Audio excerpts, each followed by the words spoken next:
ಮಹಾ ವಿಮಾನದ ದುರಂತದಲ್ಲಿ ಎಲ್ಲ ಪ್ರಯಾಣಿಕರು ಕೂಡ ದುರ್ಮರಣವನ್ನ ಹೊಂದಿದ್ದಾರೆ ಇರುವಂತಹ ಮಾಹಿತಿ ಲಭ್ಯವಾಗ್ತಿದೆ. ನಿಜಕ್ಕೂ ಕೂಡ ಎಲ್ಲರೂ ಬೆಚ್ಚಿ ಬೀಳ್ತಿದ್ದಾರೆ ಈ ಪ್ರಕರಣದಿಂದ. ಅಹಮದಾಬಾದ್ ವಿಮಾನ ನಿಲ್ದಾಣದಿಂದ ಲಂಡನ್ಗೆ ಟೇಕ್ ಆಫ್ ಆಗಿ ಕೆಲವು ನಿಮಿಷದಲ್ಲಿ ಇಂಥದ್ದೊಂದು ಮಹಾ ದುರಂತ ಆಗಿದೆ. ಗುಜರಾತ್ ಮಾಜಿ ಮುಖ್ಯಮಂತ್ರಿ ವಿಜಯ್ ರೂಪಾನಿ ಕೂಡ ದುರ್ಮರಣವನ್ನ ಹೊಂದಿದ್ದಾರೆ. ವಿಮಾನ ದುರಂತದಲ್ಲಿ ರೂಪಾನಿ ಮರಣವನ್ನ ಹೊಂದಿದ್ದಾರೆ. ವಿಜಯ್ ರೂಪಾನಿ ಸೇರಿ 242 ಮಂದಿ ಪ್ರಯಾಣಿಕರು ಸಾವನ್ನಪ್ಪಿದ್ದಾರೆ. ಪ್ರಯಾಣಿಕರ ಜೊತೆ ವಿಮಾನದಲ್ಲೇ ಇದ್ರು ಮಾಜಿ ಮುಖ್ಯಮಂತ್ರಿ. ಸೀಟ್ ನಂಬರ್ 2D ನಲ್ಲಿ ಕುಳಿತಿದ್ರು ಗುಜರಾತಿನ ಮಾಜಿ ಮುಖ್ಯಮಂತ್ರಿ. ವಿವಿಧ ರಾಜಕಾರಣಿಗಳು, ಉದ್ಯಮಿಗಳಿಂದ ಈಗ ರೂಪಾಲಿಯವರ ಸಾವಿಗೆ ಶ್ರದ್ಧಾಂಜಲಿ ಬರ್ತಾ ಇದೆ. ಲಂಡನ್ಗೆ ಪ್ರಯಾಣವನ್ನ ಬೆಳೆಸ್ತಾ ಇದ್ರು. ಲಂಡನ್ ನಲ್ಲಿರುವಂತ ತಮ್ಮ ಮಗಳ ಮನೆಗೆ ಹೊರಟಿದ್ರು ಗುಜರಾತಿನ ಮಾಜಿ ಸಿಎಂ. ಇದೀಗ ವಿಜಯ್ ರೂಪಾನಿಯ ಮೃತದೇಹವನ್ನ ಹುಡುಕುವ ಕಾರ್ಯದಲ್ಲಿದ್ದಾರೆ. ಗುರುತು ಸಿಗಲಾರದಷ್ಟು ಸುಟ್ಟು ಕರಕಲಾಗಿದೆ ಅಲ್ಲಿರುವಂತ ಪ್ರಯಾಣಿಕರ ಅವಶೇಷಗಳು, ಮೃತದೇಹಗಳು ಕಂಪ್ಲೀಟ್ ಆಗಿ ಛಿದ್ರ ಆಗಿದೆ ಮಹಾ ದುರಂತದಲ್ಲಿ. ಈ ಮೂಲಕವಾಗಿ ಪ್ರಯಾಣವನ್ನ ಬೆಳೆಸ್ತಿದ್ದಂತ ಎಲ್ಲಾ ಪ್ರಯಾಣಿಕರು, ಗುಜರಾತಿನ ಮಾಜಿ ಮುಖ್ಯಮಂತ್ರಿ ಸೇರಿದಂತೆ ವಿಮಾನದಲ್ಲಿದ್ದಂತ 242 ಮಂದಿ ಪ್ರಯಾಣಿಕರು ಕೂಡ ಮೃತಪಟ್ಟಿದ್ದಾರೆ. ಈ ಮೂಲಕವಾಗಿ ಅತ್ಯಂತ ಘನಘೋರ ಆಗಿರುವಂತಹ ಘಟನೆ ಇದು.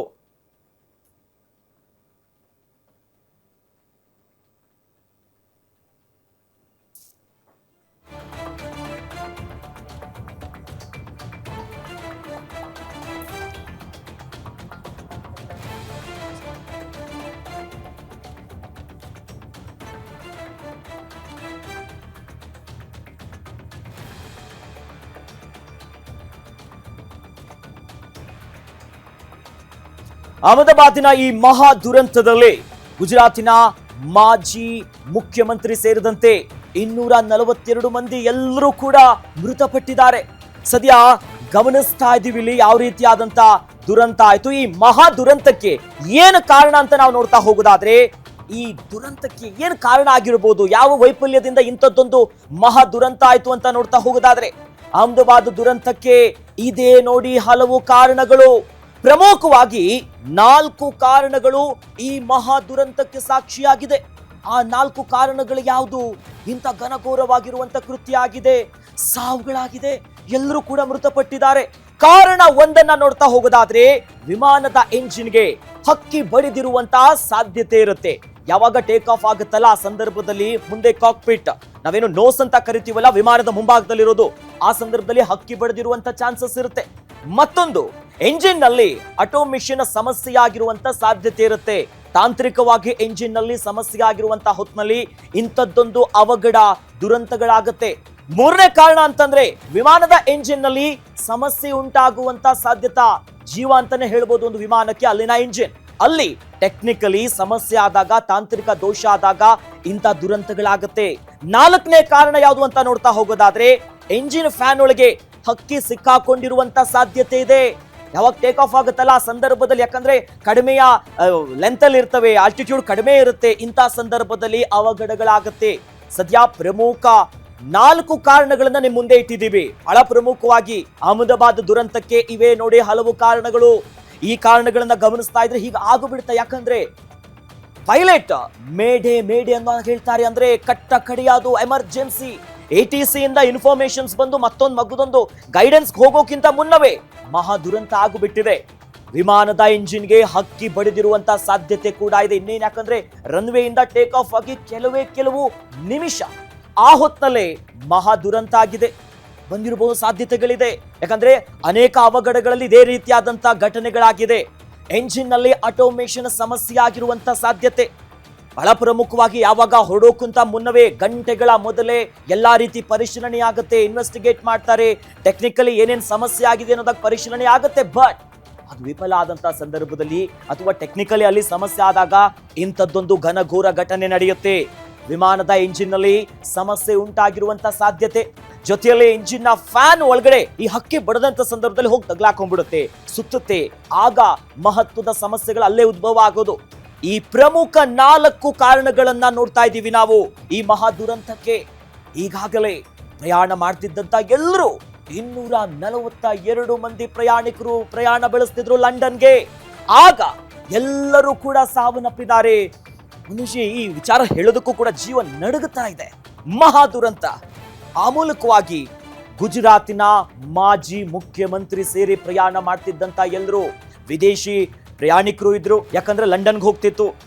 ವಿದೇಶಿಯ ಬ್ರಿಟಿಷಿನ ಪ್ರಜೆಗಳಿದ್ರು, ಕೆನಡಾದವರಿದ್ರು, ಪೋರ್ಚುಗಲ್ ಇದ್ರು, ನಮ್ಮ ಭಾರತೀಯರಿದ್ರು, ಎಲ್ಲರೂ ಕೂಡ ಹೋಗ್ತಿದ್ರು. ಇನ್ನೇನು ಬೆಲ್ಟ್ ಹಾಕೊಂಡು ಕೂತ್ಕೊಂಡು ಅಲ್ಲಿ ರನ್ವೇಯಿಂದ ಇನ್ನೇನು ಟೇಕ್ ಆಫ್ ಆಗಿ ನಿಮಿಷಗಳಾಗಿತ್ತು. ಆ ಸಂದರ್ಭದಲ್ಲೇ ನೇರವಾಗಿ ತಾಂತ್ರಿಕ ದೋಷಗಳಾಗಿ ದಿಢೀರಂತ ಅಲ್ಲೇ ಸಮೀಪ ಇದ್ದಂತಹ PG ಮೆಡಿಕಲ್ ಹಾಸ್ಟೆಲ್ ಮೇಲೆ ಹೋಗಿ ಡಿಕ್ಕಿ ಹೊಡೆಯುತ್ತೆ.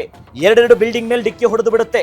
ಅಂತ ಸಂದರ್ಭದಲ್ಲಿ ಇಂಥ ಘನಘೋರ ಘಟನೆಯಾಗಿದೆ.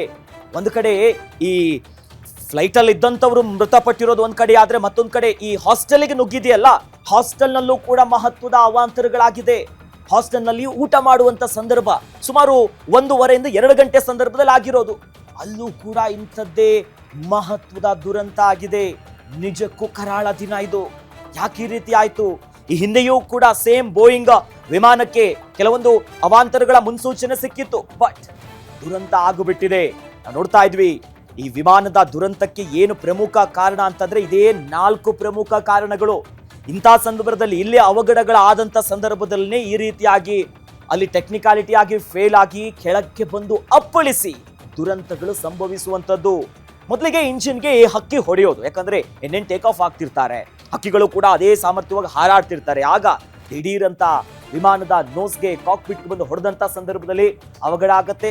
ಮತ್ತೊಂದು ಕಡೆಯಲ್ಲಿ ಮೇಜರ್ ಆಗಿರೋದೇ ಎಂಜಿನ್ ಫೇಲ್ಯೂರ್ ಆದಂತ ಸಂದರ್ಭದಲ್ಲಿ ತಾಂತ್ರಿಕವಾಗಿ ಯಾವಾಗ ದೋಷಗಳು ಕಾಣಿಸ್ಕೊಳ್ಳುತ್ತೆ, ಟೆಕ್ನಿಕಲಿ ಇಶ್ಯೂಸ್ಗಳಾಗತ್ತೆ, ಆಗ ಇಂಥ ದುರ್ಘಟನೆ ಆಗುತ್ತೆ.